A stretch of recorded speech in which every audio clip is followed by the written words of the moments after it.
अब तक एनटीए के द्वारा सिर्फ इस ग्रेस मार्क के विषय पर ही हमने निर्णय सुना,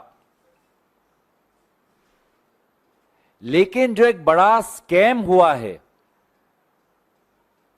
उस स्कैम के संदर्भ में आज सरकार से हमें कोई ठोस कदम नहीं सुनने को मिला है। पिछले ही दिन देश के विभिन्न कोने में एनएसवाई जो हमारा छात्र संगठन है, विरोध जताया। चाहे राजस्थान हो, हिमाचल प्रदेश हो, दिल्ली हो, असम हो, पूरे देश भर में हमारा छात्र संगठन एनएसवाई ने विरोध जताया। और मकसद एक कि 24 लाख बच्चों ने जो नीट की जो परीक्षा दी है, उनके भविष्य के साथ जो खिलवाड़ आज इस परीक्षा के द्वारा हुआ है, उस पर एक जांच होनी चाहिए, सीबीआई की जांच होनी चाहिए। सीबीआई के इस जांच पर आज शिक्षा मंत्री प्रधान जी चुप, इस विषय को छू ही नहीं रहे, इस पे चर्चा करना चाहते ही नहीं, भाग रहे हैं। और जिस एजेंसी के नेतृत्व में यह पूरा स्कैंडल हुआ, उसी को जांच करने की जिम्मेवारी दे दी। जिस एनटीए के नेतृत्व में यह पूरे का पूरा स्कैम हुआ, पेपर लीक हुआ, आप उसी को बोल रहे हो कि आप इंक्वायरी करें। तो यह किस प्रकार का ठोस कदम हुआ? निष्पक्ष जांच की हम अपेक्षा कैसे कर सकते हैं? बच्चों का विश्वास हम कैसे जीत सकते हैं? ये बच्चे आज 1 साल, 2 साल, 3 साल अपने युवा वर्ग के वे कीमती समय दिन रात, महीने पर महीने सिर्फ एक परीक्षा में अच्छे परिणाम लाने के लिए अपनी जो जिंदगी है, जो उनके उसके लिए कितना बलिदान करते हैं, आज उसका कोई महत्व नहीं केंद्र सरकार के लिए। तो कांग्रेस पार्टी दोबारा ये मांग जताती है कि यहां पे एक इंक्वायरी हो, और अगर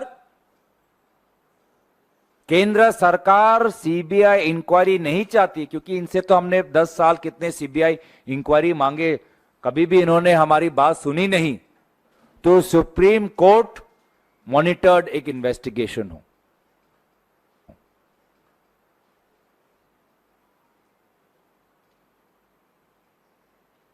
अलग अलग हमने रिकॉर्डिंग सुने हैं किस प्रकार से 30 लाख रुपए मांगा जा रहा है। एक ही सेंटर में से अलग अलग बच्चों को एक जैसे मार्क्स मिल रहे हैं।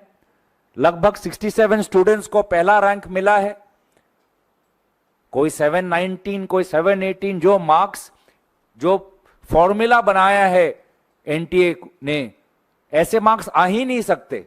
उसके बावजूद भी मार्क्स आए हैं। ग्रेस मार्क किसी को मिला है, नहीं मिला है। ये परीक्षा हमारे भविष्य के डॉक्टरों को तैयार करता है। इस प्रकार से हम डॉक्टर तैयार कर रहे हैं। तो इसे पूरे के पूरे मामले में सरकार का रवैया कमजोर रहा है। सरकार भागना चाहती है। वे नहीं समझ रहे कि कितने आर्थिक संकट में भारत के लोग हैं, युवा वर्ग हैं, जिन्होंने कितने लाखों के पैसे खर्च किए हैं कोचिंग पर, हॉस्टल पर, ट्रेन के आने जाने पर। वे नहीं समझते कि कितना मानसिक संकट में हमारे बच्चे हैं जो आज अपने जीवन के हसीन पल को ठुकराकर आत्महत्या तक लेने के लिए बेबस हो चुके हैं। हताशा है सारे तरफ, बेबसी है सारे तरफ, और प्रधानमंत्री मोदी जी शपथ ग्रहण में व्यस्त, विदेश भ्रमण में व्यस्त। तो इसलिए हमें लगा